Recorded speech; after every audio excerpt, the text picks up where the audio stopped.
18h58, bienvenue dans le 19-20. Voici tout de suite les titres de cette édition. À la une de l'actualité nationale, le secteur du bâtiment était très inquiet. Emmanuel Macron est venu rassurer les professionnels aujourd'hui. Le prêt à taux zéro sera prolongé dans les zones rurales. Des discussions vont s'ouvrir sur l'avenir du crédit d'impôt pour les travaux d'économie d'énergie. Dans ce 19-20 aussi, nous irons en Espagne où plusieurs entreprises, les banques en tête, redoutent l'indépendance de la Catalogne. Certaines ont déjà pris la décision de quitter Barcelone. Jusqu'où ira cette crise politique? Nous rejoindrons Marc Dana, notre envoyé spécial à Madrid. Dans la partie régionale, dans un instant, l'ancien bâtonnier de Blois, maître Damien Vinet, dans la tourmente, a-t-il escroqué un de ses clients? Il est soupçonné d'avoir acheté une maison aux enchères pour son propre compte via une société immobilière aux dépens de l'un de ses clients. Il était aujourd'hui jugé par la Cour d'appel d'Orléans. Alors que la culture intensive et ses dérives cristallisent toutes les attentions cette semaine, certains éleveurs ont fait le choix des choix payants. C'est le cas d'un éleveur de volailles en Eure-et-Loire avec des résultats étonnants. Vous le verrez dans cette édition. Et puis, l'événement du week-end dans la région, c'est bien sûr les rendez-vous de l'histoire. 20e édition, près de 500 conférences et débats autour de la thématique Eureka. Et on parlera d'agriculture avec notre invité Sylvie Brunel, professeure de géographie à la Sorbonne. À tout à l'heure. Voilà pour les titres. Bonsoir à tous. Soyez les bienvenus vendredi 6 octobre. Avant de les développer, du nouveau, 6 mois après le meurtre d'Orient Mipundou à Château-Renard dans le Loiret. Les gendarmes de la section de recherche d'Orléans ont procédé à un vaste coup de filet.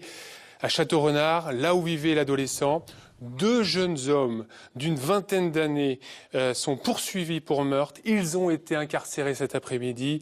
Un 3e suspect a été identifié, mais il est depuis décédé d'une overdose. On écoute le procureur de la République d'Orléans. Alors, on n'a pas la TV, l'interview du procureur de la République d'Orléans. On l'écoutera un peu plus tard dans notre édition. Au chapitre judiciaire, je vous le disais en titre, l'ancien bâtonnier de Blois, maître Damien Vinet, a-t-il escroqué un de ses clients? Il est soupçonné d'avoir acheté une maison aux enchères pour son propre compte via une société immobilière aux dépens de l'un de ses clients qu'il représentait. L'affaire est très grave. Il était aujourd'hui jugé par la Cour d'appel d'Orléans. Il a demandé le huis clos et l'a obtenu en ouverture d'audience. Nathalie Hérault avec Juliette Rocher.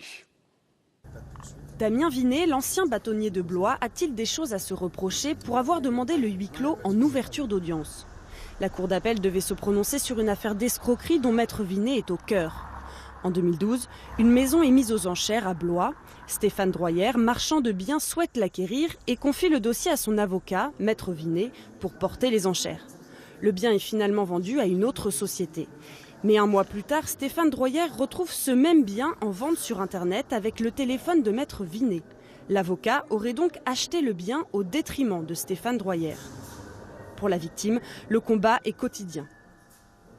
Il y a déjà eu un renvoi et lors du renvoi, je n'ai pas pu m'exprimer.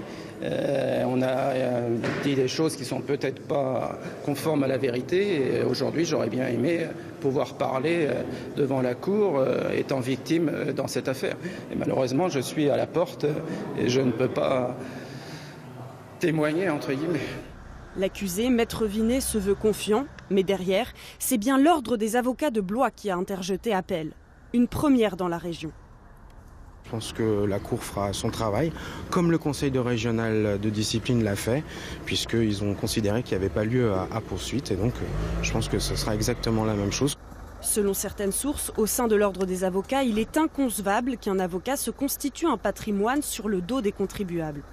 L'affaire a été mise en délibéré au 8 décembre. Damien Vinet risque une suspension avec sursis.